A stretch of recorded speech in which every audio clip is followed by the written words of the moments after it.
Let me drop this gem on your melon. Open your mind, let your conscience be free. You're now rolling with your man, Louie T double E. Let me open you up. Get to thinking a little bit. We weren't going to talk Dick Sherman today, but then Dick Sherman started wilding. So we got to talk Dick Sherman today. So let's talk about Dick Sherman. All right. And Dick Sherman is a guy that has been out on the free agent market. Someone that we just assume will get to training camp. There'll be an injury or two. His phone will ring and he'll be on a team before the start of the 2021 NFL season. That still may be the case, right? However, things just got a bit more complicated for old Dick Sherman, okay? He had a minor run-in. I don't know if I want to call it minor or not. Don't really know the circumstances surrounding his situation. But anytime we're talking felony, we start using the F word. You know, misdemeanors, we sweep those under the rug. We start using the F word. We're talking felony. Uh-oh, somebody's in trouble. And that's what we have essentially right now with Dick Sherman. So let's jump into his situation because Dick could be on the hook for not one, but two infractions here, separate situations. Again, we don't know the full spectrum of either story, so I don't like to speculate, but I'll just put this out there because this is what's been reported to this point. So I will read you an excerpt from an article written on the NFL.com website. And so let's go through this real quick.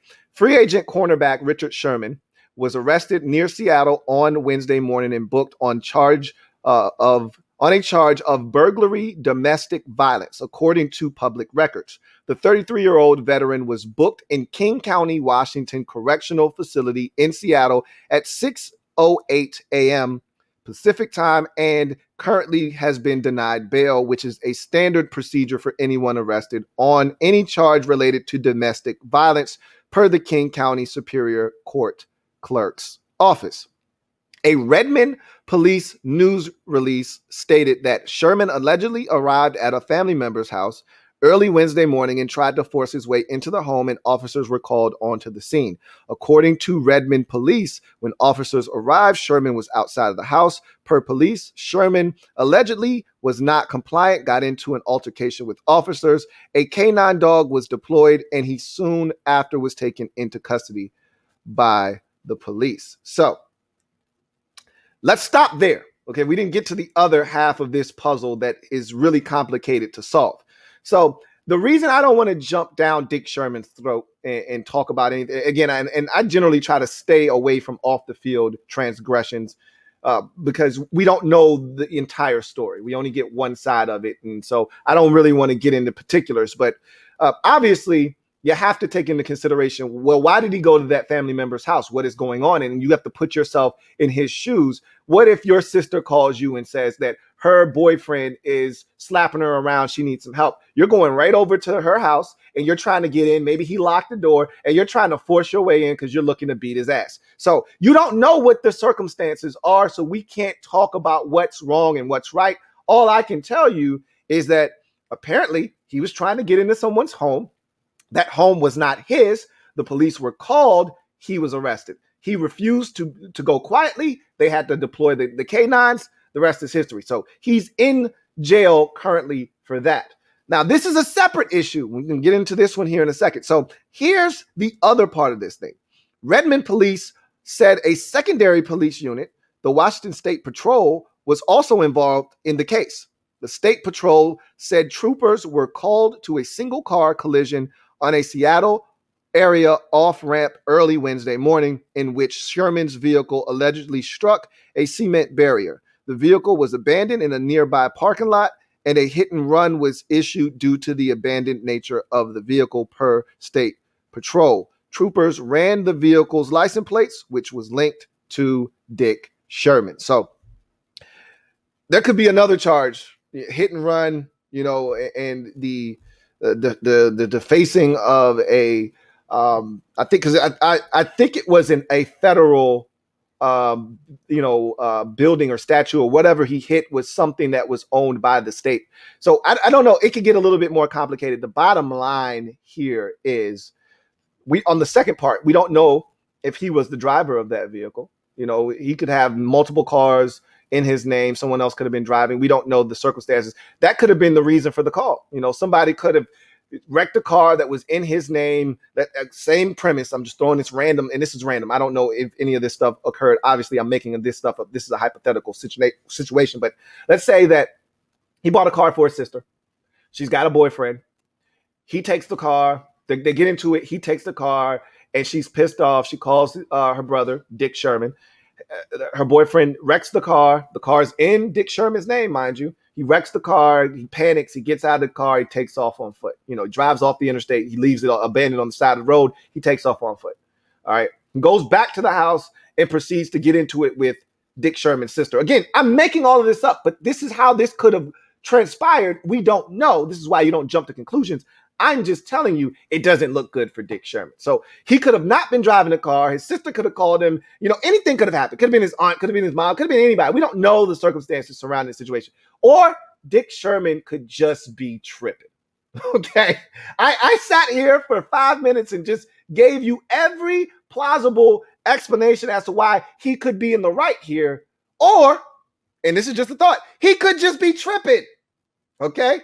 He could just be wilding right now, and he may have done a lot of things that he shouldn't have done, and he could find himself in a lot of hot water.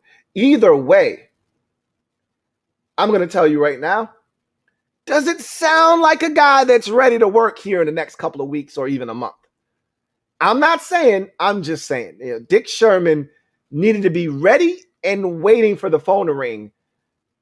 His phone is ringing right now, but for all the wrong reasons. So that is a very sticky situation that he finds himself in right now. But yikes. I always told you guys out there, and I know this is no laughing matter. It's not funny, and I don't mean to crack jokes, but I've always told you never, ever trust a man with two first names. This is the shit I'm talking about right here. Okay. This is what I warned you about, trusting people with two first names. You're seeing exactly why. We'll see if Dick Sherman gets work, because this is the kind of thing that could end your career. This is the last straw. You already weren't on a roster right now. You already were on the outside looking in, trying to get into the league. This could be the final straw that puts you on the outs for good. We'll see. Anyhow, I digress. Garbage time. Issac Bruce recently said in an article with CBS that because he and Torry Holt won a Super Bowl championship, they're the best tandem in NFL history, not Randy Moss and Cris Carter. They didn't win a Super Bowl. And it got me to thinking about the whole discussion about ring versus no ring and what does that do to your legacy. Let's just before we get into all of that discussion, let's just take this and strip it down to its core. Who the hell is taking Issac Bruce and Torry Holt over Cris Carter and Randy Moss? Any hands out there? Show of hands. If you're out there, you can hear my voice, and you're taking Torry Holt and Issac Bruce over Randy Moss and Cris Carter, please put it in the comment section right now. State your case. Let it be known, and I am going to shine a light on you. Right now, if you would take Torry Holt and Issac Bruce over prime Cris Carter and Randy Moss, 1998 Cris Carter and Randy Moss over greatest show on turf, 99, 2000 Torry Holt, Issac Bruce. If that's you, let your voice be heard right now. I don't expect anybody to show up in the comment section because that is a false statement. Just because they won a Super Bowl doesn't make Issac Bruce and Torry Holt better. Okay, they were on a better team. If Gary Anderson could make a goddamn field goal, which he hadn't missed all season, they would have went to the Super Bowl in 98, and they probably would have beaten the Denver Broncos. I contend that to this day. I will never let it go. You guys know how I feel about that. But that's another day. That's another discussion for another day. I don't want to go down that road because if I go down that hole, I may not come out of it. And I've done that on this podcast before. I just want to be able to say this. This whole notion that you got to have a ring to validate your career is stupid. Now, having a ring helps, especially when you're a quarterback, because you're the leader of the team. And it hurts Dan Marino that he doesn't have a ring. Anybody that watched Marino knows, though, this guy's one of the greatest quarterbacks they've ever seen. So despite not having a ring, Dan Marino's still effing Dan Marino. You're not going to tell me, well, Trent Dilfer won a Super Bowl, so he's technically better than Dan Marino. And I know that's extreme, right? Okay. But we can bring it to a quarterback that's Eli Manning has 2 Super Bowl rings. Is he better than Dan Marino? Hell no. Case closed. What are we talking about? And Eli Manning is going to get in the Hall of Fame, and I don't think he belongs, personally. But again, another discussion for another day. He's going to get in the Hall of Fame. But because he won 2 Super Bowls, that makes him better than Dan Marino, who won none? Give me a break. Stop. So this argument that Issac Bruce has, it's faulty. Nobody in their right minds, unless you're a Rams fan and you're biased and you can't admit that at no point, and you could go look at the numbers, they put up some ridiculous numbers, did the Rams. Some of those years in there, stupid numbers, dumb. However, let's not kid ourselves, okay? Nobody's taking those 2 over Randy Moss and Cris Carter. Sorry, not sorry. Okay, let's keep it a buck. Matter of fact, let's keep it a buck and some change. I'm going to keep it funky and filthy with y'all today. Ain't nobody taking Issac Bruce and Torry Holt over prime Randy Moss and Cris Carter.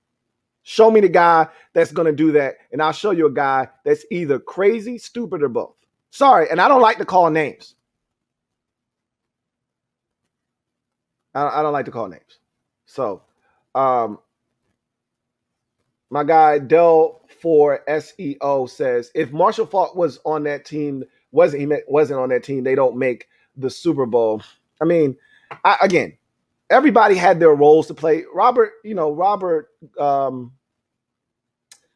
Smith was a hell of a running back on those Vikings teams. They're not as good without Robert Smith. So it goes both ways.